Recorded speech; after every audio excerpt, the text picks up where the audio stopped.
this is a project that I've been doing with children for years, and I wanted to be able to film it and put it on the Garlic and Arts website so you all could have to it at home.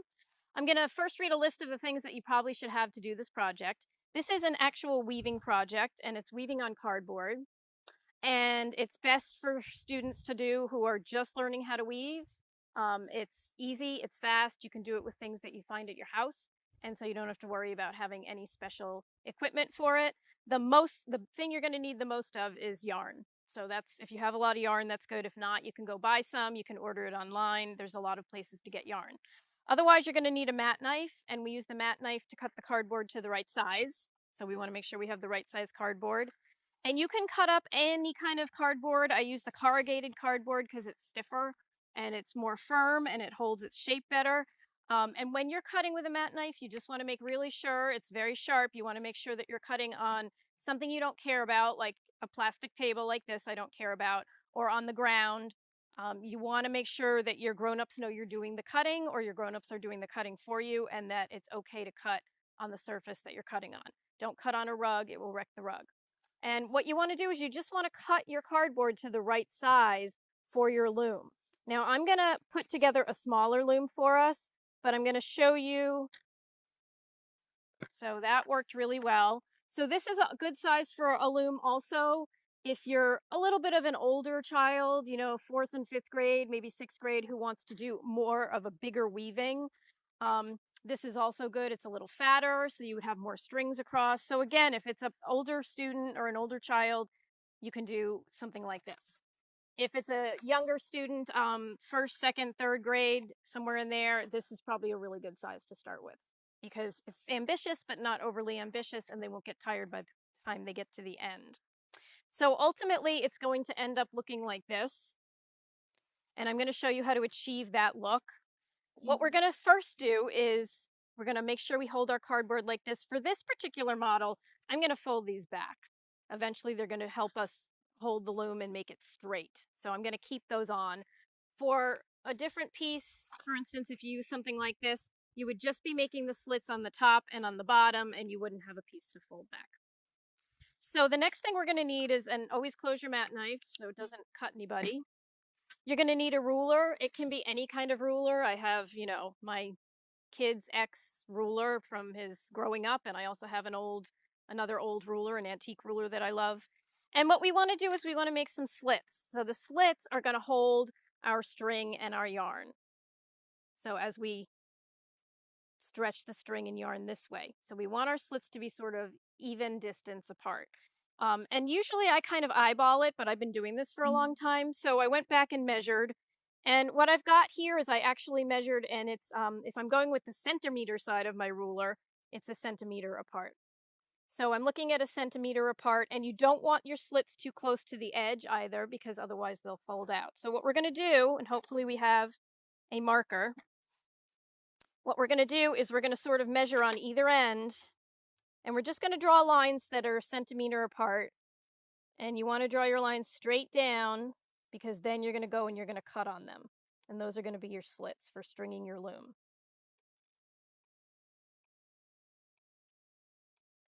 So I'm just doing, if you can see, they're just straight up and down with my marker. You can do this with a pencil or a pen, anything that works.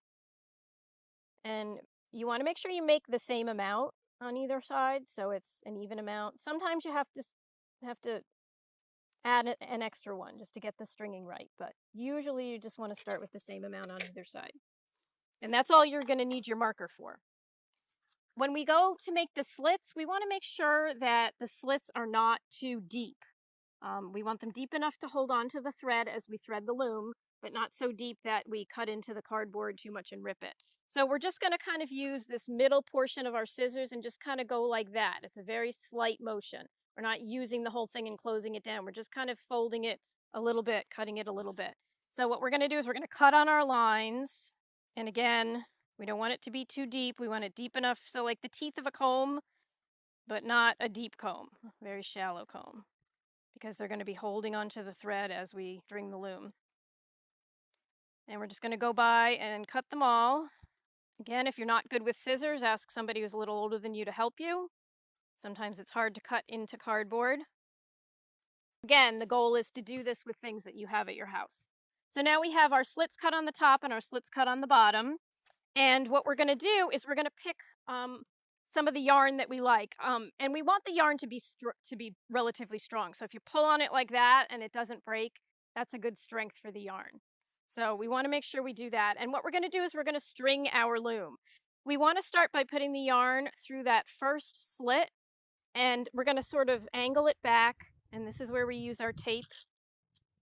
We want to make sure we tape it on the back. All right. And now we're going to go ahead and string the loom. And we don't want to cut the string off the yarn yet because we're not sure how much we're going to need.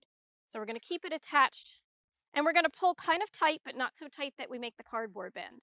And so what I'm going to do is I'm going from the top slot to the bottom slot. These are the ones that are the furthest at the end. And then I'm going to wrap it around the back and go back up to the next slot. And see how I'm just wrapping it around the cardboard and going from one slot to the next. I'm pulling as tight as I can without bending the cardboard. So we want some really good tension in there, in that yarn. And see how I'm able to pull? I can just keep pulling some more out as I need it. And we're going to keep going up the back and across the front until we get to the end. And usually, if it doesn't end on the back, this is where we would have to maybe cut an extra slot. But for the most part, I think it usually works out. If your string ever breaks on you or your yarn breaks on you, you can go on the back and tie two pieces together, so that's not going to be a problem.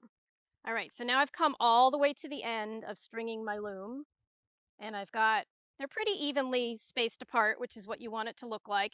If along the way you skipped one and so your strings got crooked, you want to unwrap it back to where you messed up and go back and straighten it all out. And now I've got my piece of yarn on the back. I'm going to cut it off so I no longer need it to be attached. And again, take some tape. Got to find the end of the tape here. And you're going to tape that piece down. And that should hold it pretty well. And now what we're going to do for our flaps on the side, which, as I said, they're good for making it strong while we're working on it. So I'm going to cut off the bottom part of each side and the top part of each side, and then fold it back and tape it. And this will help keep my loom strong. So this is just a mini weaving loom we're making. And we want to keep it strong. And that way, if we keep it strong and we keep it from bending as we use it, then we can go ahead and use it another time. So this is kind of what it looks like on the back. And this is what it looks like on the front. And what we're going to do is we're going to take these on the back and fold them. And we're going to take some tape. You can fold them one over the other. And we're going to tape them together. And then that way, that will just sort of give us an extra bit of strength and a way to preserve the loom so we can use it for more than one time if we want. So I'm just going to tape like that. And then I'm going to tuck my tape under on either end. And it doesn't matter if it sticks out a little bit. So really, I've just taped it together, and that makes my loom nice and strong. Okay, so it should look like that on the front and like that on the back. If you're doing more than one and you have more than one student doing it, you can also put their name on this, and then that way they can keep them straight. So now it's time to start weaving onto the loom. And you can have a succession of colors, any colors you like. And I'm going to also show you how to do, if you look at this one in particular, it's woven with a bunch of rows in it, and then it meets another color at the middle. So I'm going to show you how to do that too. I call it a half and half stitch, but it doesn't have to be up the middle. It can be sort of on any side you want. And then I'll also show you if you can see all the knots that are hanging out still, because you're going to tie some strings together as you go and tuck them through. I'll show you at the end how to cut all those off and make it so we don't see them. You don't have to weave with just yarn. You can also weave with ribbon if you like that look too. And the thin ribbon I find works really well if you want to put some of that in. So what we're going to do is we're going to start off weaving with a basic color. We're just going to do the basic stitch with you and do a basic color so you can really see the stitches happening. So I'm going to start with something other than the green because I've already strung the loom with the green. So I'm going to go ahead and use some of this multicolored purpley. And as I pull it out, I'm going to sort of measure. So, this is kind of an arm's length. And I might do like 1.5 arms lengths, maybe 2, depending on how much of the color I want to use. So it's a kind of a good way to measure it, just, by stringing it through your arms and figuring out how many arms lengths. Now, in order to start this and have it not fall off, I'm going to turn it over and I'm going to pick one of the strings on either end and I'm going to pull it up a little and I'm going to tie the yarn a double knot. This is the only time we ever tie anything to the back of the loom. So I just tie it to the back and then the rest of the time it's going to be on the front. It's going to be right on the front of the loom.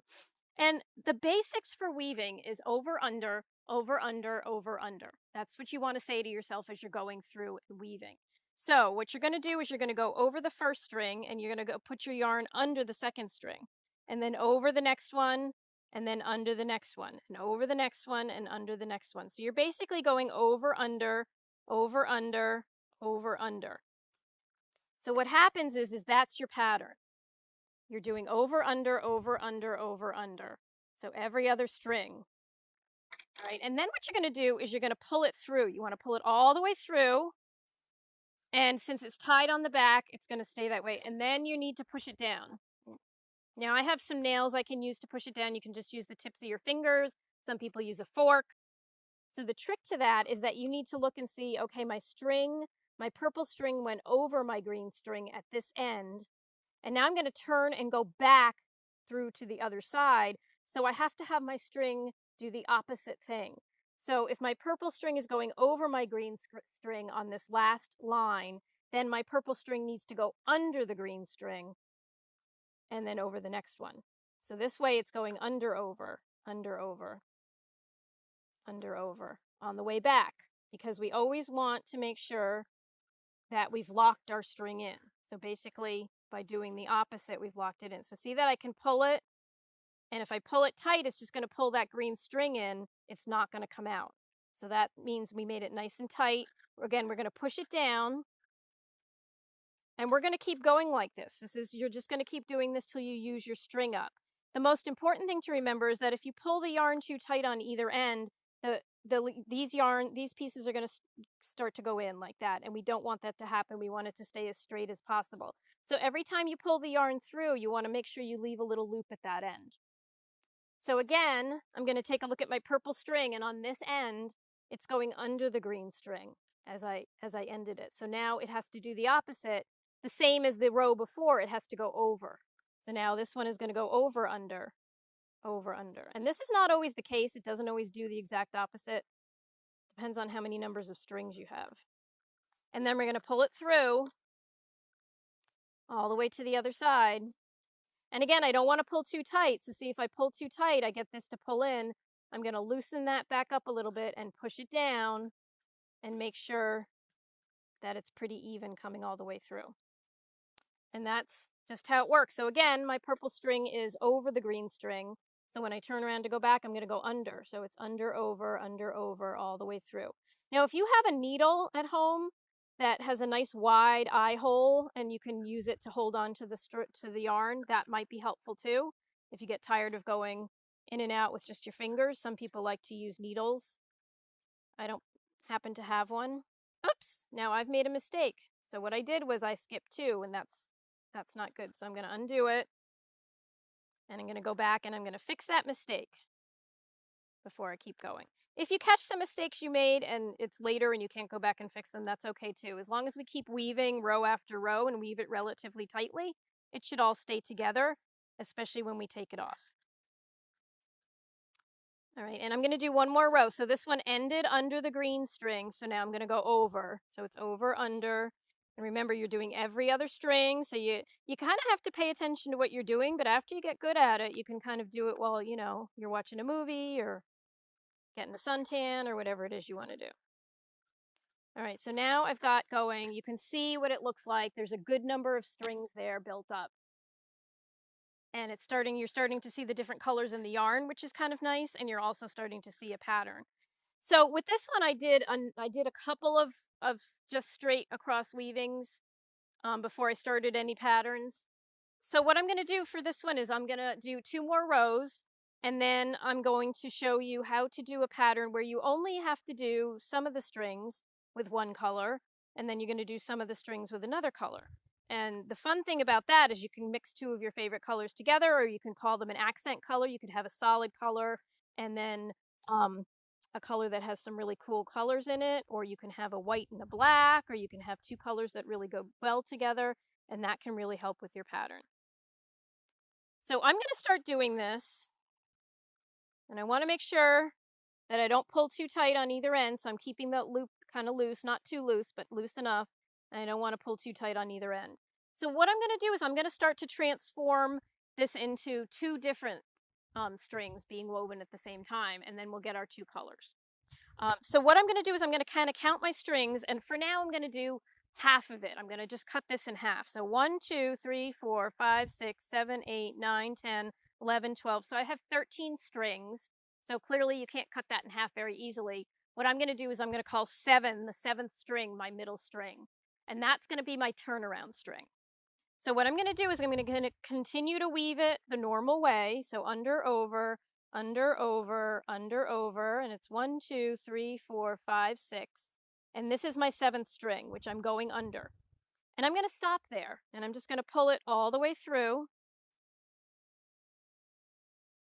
And so I've stopped on my seventh string, and as I said, that's going to be my turnaround string, because what's going to happen is I'm going to go into the seventh string and then turn around and go back the way I came.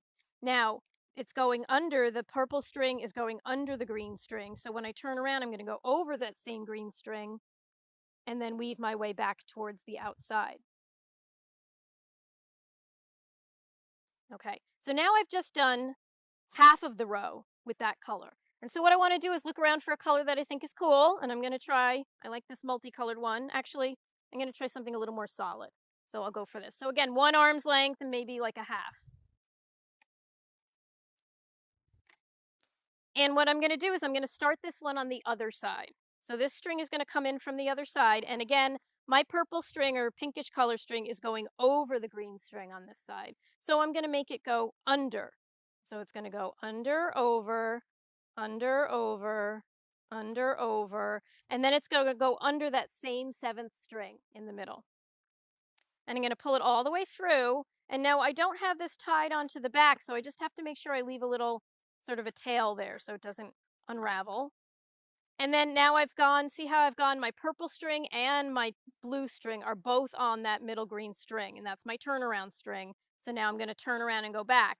And this blue string is under the green string, so now I'm going to turn around and have it go over and then under and over and under and over and under and pull it back the way I came. So see that? That's what we call a half and half. And so then you keep doing that for as long as you want. You can do that the whole way up. You can do it and you can change it. So again, this one's going to come into the middle, to that middle string, and I'm going to pull it through, making sure it doesn't get too tight. Push it down, and then I went under that middle string. Now I'm going to go back over that same middle string and go back the way I came. And then I'm going to take this one and do the same thing. So now this one, if I forgot where it was, this blue string is going over the green string. So now I have to make it go under the green string. So under, over, under, over, under, over, and then under that middle string, pull it all the way through. Again, not too tight. And then I'm going to turn around and go back. So this blue one is going under the green string. Now I want to make it go over that same green string, over, under, over, under, over, under, and pull it through. And I'm going to keep doing that for a while until I use up all my strings and or in case I want to change direction. So what I could do from here is I can go back into a full weave of the full row, or I can just change colors when one color runs out. So see, I've done that color, and I probably have 1, 2, 3, 4 more rows I can do with it, and it might run out. Now again, if you've forgotten which way this one was going, it's over the green string at the end, and so it's going to turn around and go under, over, under, over, under, over, under, pull it all the way through, and then go back over that same middle string. So as long as they are overlapping that middle string, it's all going to stay together, because when you weave things together, they get stronger. So then we're going to do this one. Again, under that same middle string.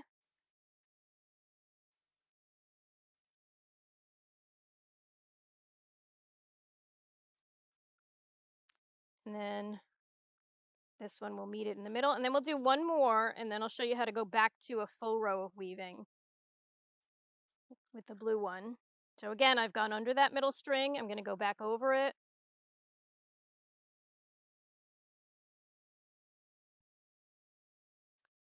We'll do this side one more time.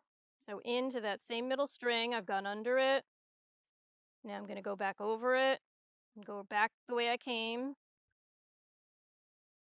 And now I'm going to take this blue one, and here's what's interesting is you can go right back to doing a full row. So again, my blue string is over my green string, so I'm going to go under, and it's going to be under, over. But instead of stopping at that middle spot, I'm going to go all the way through to the end and pull, and again, not too tightly, push down. And this tail we're going to leave hanging out, and this one we're just going to keep going back and forth with this blue one for a while. So now it's landed under the green one, so I'm going to go over, under, over, under, over, under, over, under. And keep going all the way through. Make sure I didn't tangle it. And you can sort of straighten it out. And then what's going to happen is we may decide that we want to do this particular pattern, splitting in part the string, but we might want to do it further over. So now we've done a couple of full rows. So now what I'm going to do with this blue one, and I'll help myself to another color, is I'm going to go in further in and have it be a little bit longer blue and a shorter of another color.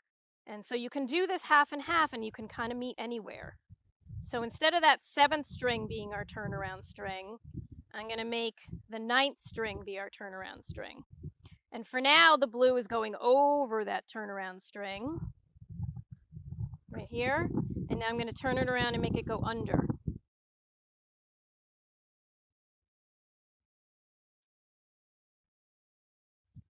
Oops. There we go. All right. So that ended right there. So that's going to become our turnaround string. So I'm going to get another color that I really liked. That could be fun. Again, you want to keep it looking fun, whether it's going to be a wall hanging or something that's going to go on a counter somewhere. You want the colors to be fun and colors you like.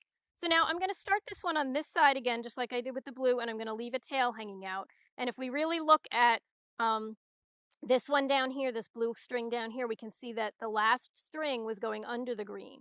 So I need to go over the green. So over, under, and then I'm going over that middle string. I'm going to pull all the way through till I have a little tail. I'm going over that same turnaround string and then back under it, under, over, under, over, under, over.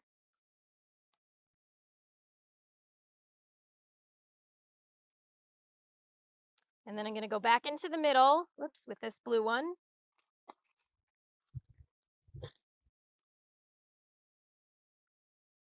And it was ending under the green string, so I'm going over, under, over, under, over, under, over, under, and over. So I'm going over that turnaround string, and then I'm going to turn around and go back under that turnaround string.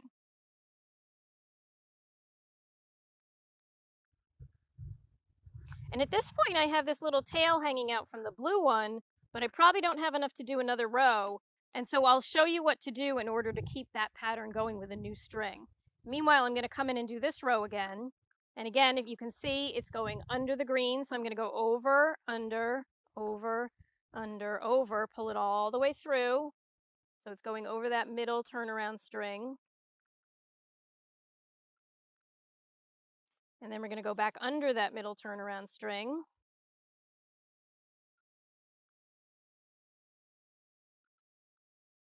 And now we want to keep going on this side. So part of the problem is we're going to cut that and trim that a little bit so it's not in our way anymore. And part of the problem is we're running out of string on this side. So what we're going to do is we're going to find a color we like and tie it to this string. So even if you're just going to keep going straight across and do your weaving that way, whenever you run out of string and you want to keep going, you're just going to tie the new string to the old string. So what I'm going to do is I'm going to get my green, make that my next color. And so what I'm going to do is I'm going to line these two up like that, and I'm going to wrap them around my finger and kind of make a loop. And then I'm going to put these in through the loop and pull. And that makes a really nice knot. All right, so what we're going to do now is we're going to start our second color. And what I've done is tied it on to the blue. I've tied the green to the blue. And we're going to just go to the end of that string and start weaving our row right here. So if we look at the blue, it ended under the green. So we're going to go over, under, over, under, over, under, over, under, and again over on that middle string. Pull it all the way through.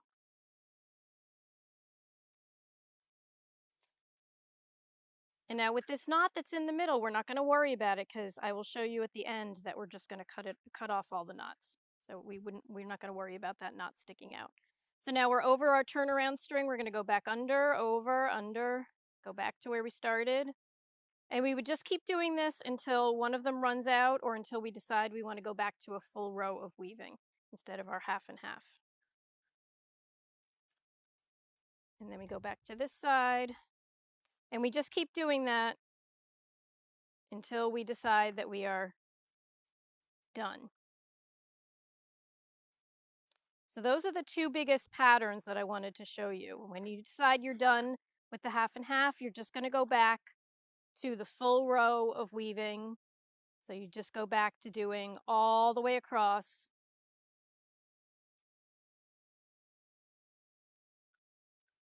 We pull it all the way through. So now I'm going back to a full row of weaving instead of the half and half. And we would just keep doing that until you're ready to change into half and half again, or just you can just keep doing this all the way till you're done. So most of the time when I do this with students, I have them do it as far up as they can on the piece of cardboard so that they have the biggest piece of weaving they can have. So I'd have them go all the way up. When you start to get to about here, it gets a little difficult to weave. It's a little tight unless you have a needle. So usually I just have them keep going all the way up until they're getting about done. And then we have to take it off of the loom. So the cardboard loom is really easy to get things off of. So this is what it would look like when you're done. You want to go up as high as you can. And again, if you want to notice, I had some rows where I went all the way across. I had some half and half, and then overlapping and more half and half, and overlapping and more half and half, and overlapping and more half and half. So you can change and go back and forth however you want. And the way we take this off the loom is what we want to do is make sure we want to press down and make sure everything's nice and tight, because the tighter your weaving is together, the easier it is for it to stay together while you're taking it off the loom. And the other thing you're going to do is you're going to start to trim the knots off now. So I'm going to cut that one off. Any of these little pieces that are hanging out the side, you can cut off now because they all should be tightly woven around enough that they're not going to come unraveled. So I go through and I trim everything that's bothering me, it's sticking out in any way.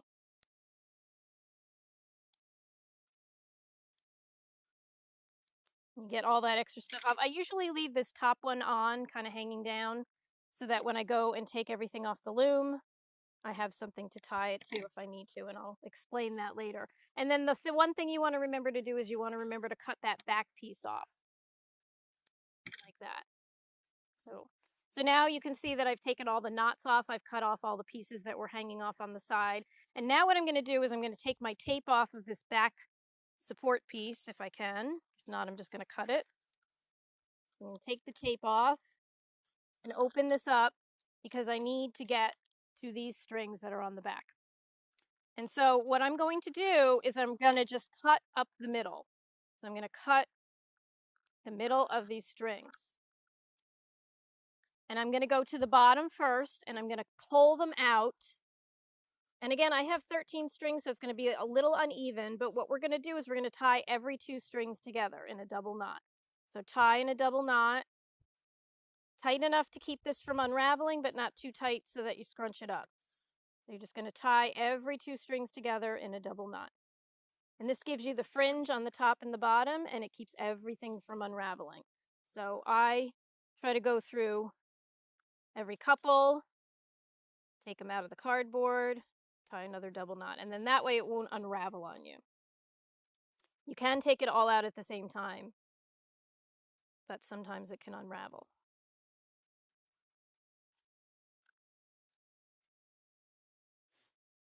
If you have an uneven number of strings like we do, you can tie the last two together. Now see, this one's taped it down, so what we're going to do is just take that tape off and tie those together. So that gives us sort of a little fringe, which we can trim off later, and we can also trim that knot off later. And now we have this end. We're going to untuck this end. And again, we're going to do every couple where we tie them together. And these strings are longer on this side, so we will trim this later. But for now, we'll leave them long in case we need them to be long for any reason. Sometimes if you trim them too drastically, then you don't have enough to tie together. And again, just a double knot on each of them.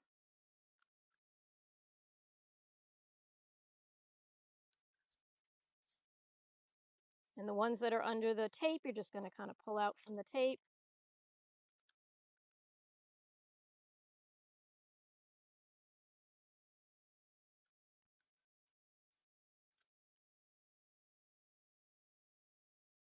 And you want to tie it tight, but not too tight. We don't want to bunch any of the other yarn up. We're going to do our last couple, and then we'll cut off this last knotted piece right here. So this one was sort of tied to that one. We're going to undo it, tie our last knot.